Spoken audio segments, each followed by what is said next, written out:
Thank you very much. I would love to point out that Museveni is a very good student of Niccolo Machiavelli. Now, Machiavelli said that when you are dealing with the populace, be mindful that the populace are ruled by emotions. And you must be the sober one who controls your emotions and is able to make the best decision suited to your needs, not the needs of the populace.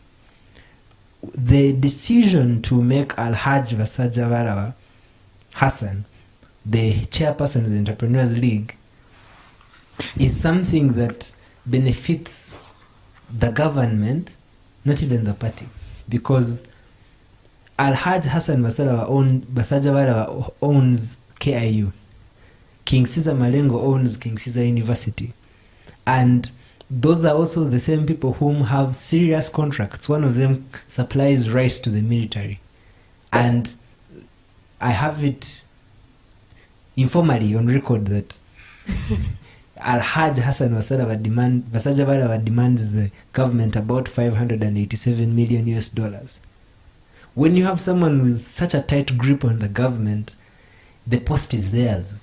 It's non-negotiable. So that decision should never be the way we take when we are handling issues.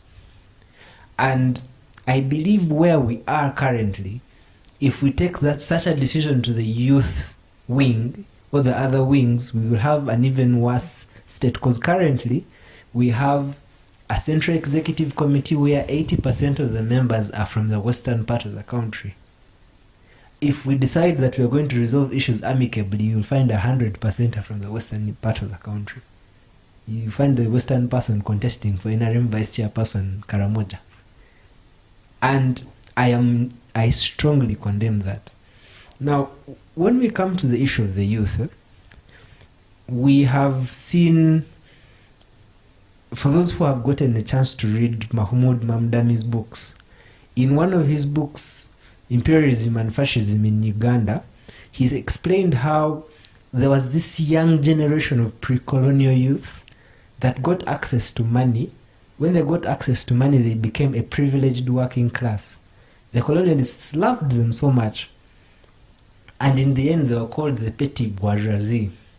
Now this petty bourgeoisie believed in their money so much that they brought Idi Amin into power.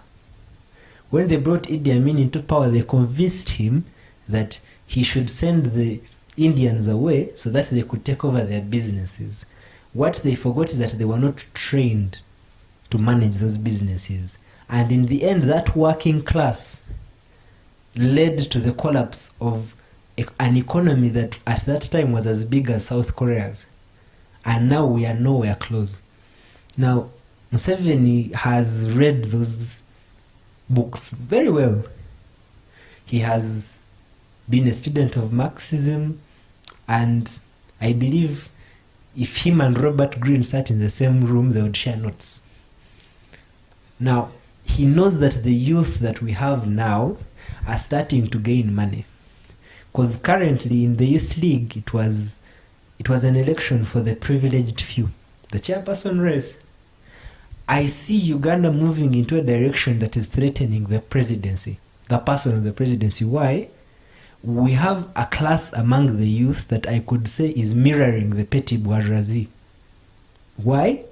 They have power, they have money, and they make very selfish decisions.